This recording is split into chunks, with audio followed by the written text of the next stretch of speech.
दिफा के लिए है। आज कल को ये हमारी आवाज़ बंद करने की कोशिश कर सकते हैं, उसकी दिफा के लिए। जी अस्सलाम वालेकुम, मैं हूं आपका कशराज और आप देख रहे हैं होप 7 टीवी। इस वक्त मौजूद हूं मैं सर्किट हाउस के सामने जंग कचहरी के पास। इस वक्त यहाँ पर मेरे पास यहाँ की मुकामी क़यादत मिनिस्टर हसन अंसारी साहब मौजूद हैं। इनसे पूछते हैं कि यहाँ पर धरना देने की वजह क्या है। देखिए, ये जो इम्पोर्टेड हुकूमत ने हमारे जमहूरियत पे हमले का सिलसिला जारी शुरू कर दिया है, इसके ख़िलाफ़ हम एक दिफा के लिए हम यहाँ धरना हमने देना शुरू कर दिया है। इमरान रियाज खान साहब को अभी तक से इन्होंने रिहा नहीं किया, और ये सिर्फ इमरान रियाज खान की ज़ात तक नहीं है, ये तमाम आज़ाद सहाफ़ी जो पाकिस्तान में काम करते हैं उनकी दिफा के लिए है, ये जमहूरियत की दिफा के लिए है। आज कल को ये हमारी आवाज़ बंद करने की कोशिश कर सकते हैं, उसकी दिफा के लिए। जी अस्सलाम वालेकुम।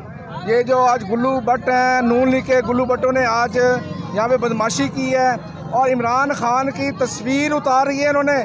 यहाँ पे अब एक इमरान खान नहीं है, सब इमरान खान है। हर इमरान खान इंशाल्लाह इनसे बदला लेंगे। 17 जुलाई को इंशाल्लाह पीटीआई जीतेगी PP 125 127 से। हम इंशाल्लाह बल्ले को जिताएंगे और इंशाल्लाह इनको हम भगाएंगे, चोरों को, इन डाकुओं को, इस इम्पोर्टेड हुकूमत को। और आज इन्होंने एक बहुत बड़ी ज्यादती की है। आज सीनियर एंकर इमरान रियाज को इन्होंने रात गिरफ्तार किया है। वो एक सच की आवाज़ थी, कब तक ये आवाज़ को दबाएंगे?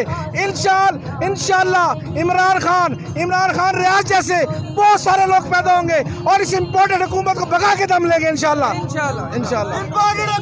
इस वक्त मैं यहाँ मौजूद, इन लोगों का कहना है कि इमरान रियाज खान को जो रात इन लोगों ने इस्लामाबाद टूल प्लाजा से गिरफ्तार किया है, हम उसकी मजम्मत करते हैं और हमारे जो फ्लैक्स उतारे गए हैं हम उसकी मजम्मत करते हैं। जी।